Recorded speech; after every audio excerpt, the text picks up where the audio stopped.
푸코의 헤테로토피아입니다. 이거 되게 재밌게 읽었어요. 얇아가지고 가성비도 높고. 그런데 헤테로토피아는 토피아잖아요. 유토피아 생각해보면 이제 공간을 얘기를 하는 거고요. 저거는 헤테로야라고 할 때 우리가 뭔가 이형을 생각을 하잖아요.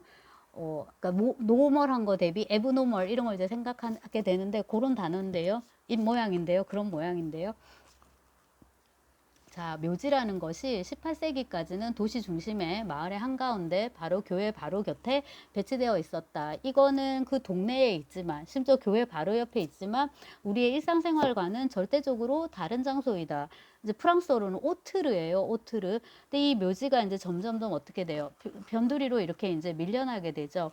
이런 식으로 우리 안에 있는 공간이지만 뭔가 다른 공간, 괄호쳐진 공간을 생각해 볼 수가 있는데 이제 그게 헤테로토피아다. 헤테로토피아는 당연히 헤테로크로니아와 한 계열인데 크로니아가 들어갔으니까 시간일 거예요. 그죠? 시공간이 연결될 수밖에 없는 거잖아요. 그러니까 묘지라는 거는 단순히 공간적으로 괄호쳐져 있다. 혹은 멀찍이 떼놨다. 떨어져 있다 정도가 아니라 시간적으로도 뭡니까? 이 일상의 시간과는 아주 다르게 분리되는 거죠. 여기가 이렇게 흘러간다면 여기는 이제 멈춰 있는 시간 이렇게 될 거고요. 이제 이런 식으로 우리가 헤테로토피아 어떤 독특한 특수한 공간에 대해서 특수한 시공간에 대해서 생각해 볼 수 있는데요. 좋은 의미로는 뭐 박물관이나 도서관 이런 것도 그렇고요. 매음굴이라든지 그 다음에 배, 선박 오랫동안 장시간 뭡니까 그 원양어선 장시간 이제 그 바다에 나가 있어야 되는 이런 배라든가 이런 것 역시도 이제 독특한 헤테로토피아라고 할 수도 있을 것 같고요. 그래서 재미있는 말들이 많은데 아무래도 이제 쓰다만 쓰기 전에 메모 상태이기 때문에 학술적이라기보다는 시적이다 하는 느낌을 많이 받았고요. 그래서 또 좋았고요. 그 다음에 이제 좀 전에 말씀드린 부분은 헤테로토피아라는 소제목이 달려있는 부분이고요. 그 다음 건 이제 유토피아적 몸이에요. 여기는 이러저런 얘기를 하는데 뭐가 인상적이었냐면요. 옛날에는 보세요. 사람이 죽으면 어때요? 육신은 썩었지만 영혼은 여기 있다 라고 생각했잖아요. 지금은 어때요? 물론 지금도 그렇게 믿으시는 분들도 있겠지만 여기서 이제 푸코가 얘기하는 거는 사람이 죽었다. 그 사람 죽었어요. 없죠. 그 사람은 없는데 그 사람의 신체의 일부 이렇게 매장을 할 수도 있고 요즘 보다 더 보편적인 형식으로는 화장을 한 다음에 부셔가지고 그 유해를 함에 넣어가지고 봉환 창고, 그러니까 봉환 창고 제가 좀 소설 쓰는 표현, 납골당 또 뭐라고 불러요? 봉환당 그런 데다가 이제 집어넣는 거잖아요. 수목장도 하고 그러면 나는 분명히 죽었는데 혹은 그는 분명히 죽었는데 어쨌거나 그의 신체의 일부의 어떤 흔적인 거잖아요. 이게 지구 어딘가에 살아가지고 이렇게 있는 그런 형상인 거예요.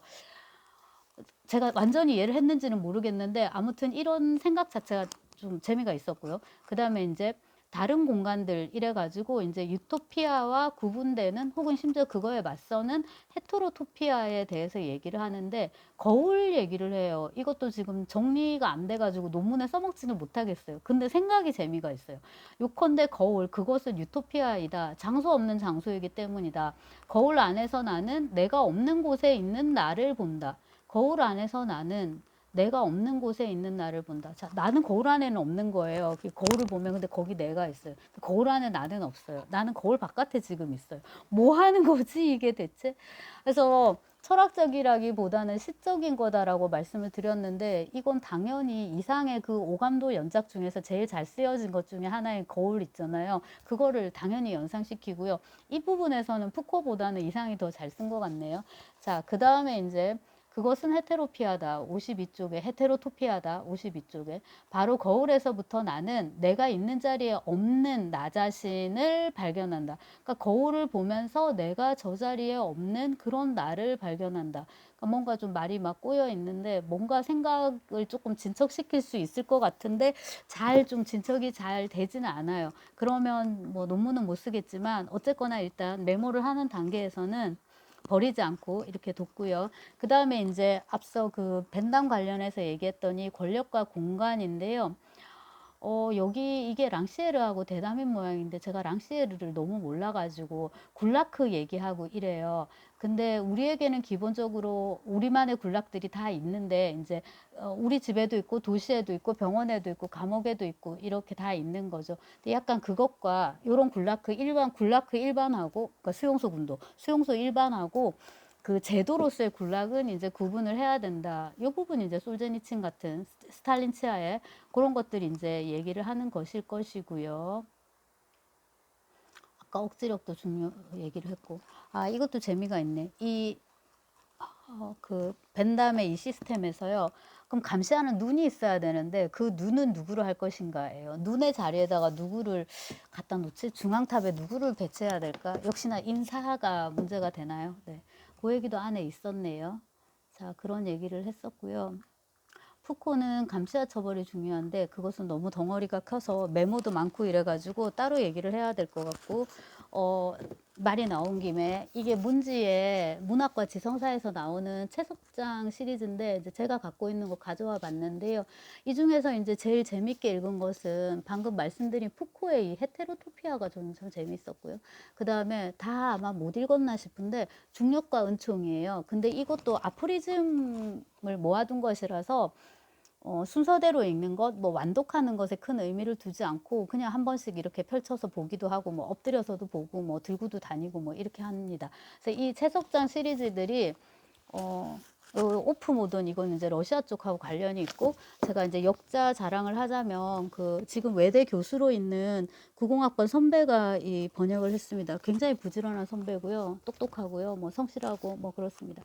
자, 그래서 이렇게 이제 좋은 이런 책들을 발굴해 가지고 요건 국내 초역이거든요. 아, 물론 푸코도 그런 걸로 알고 있어요. 기획 자체도 좋고요. 좀 이렇게 쭉 내 가지고 오래 갔으면 좋겠는 것이 문지가 예전 같지 않잖아요. 문학과 지성사가. 네.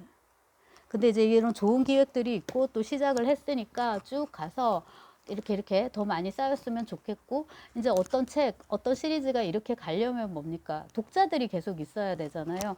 그래서 지금 이 영상을 보시는 분들은 다 특히나 지금 찍는 이 영상은 특히 그렇겠네요. 공부를 직업으로 하는 사람들이 많을 것 같은데 좀 응원해 주시면 좋겠고 개인적인 얘기 하나 하자면 제가 지난 봄에 도스옙스키 에세이 묶어가지고 여기서 내면 좋지 않겠냐고 해서 제가 기획안을 보냈는데요. 저 에세이도 하나 내고 싶고 해서 했는데 둘 다 퇴짜를 맞았어요. 그래서 제가 문학과 지성사에 대한 감정이 좋겠어요, 나쁘겠어요?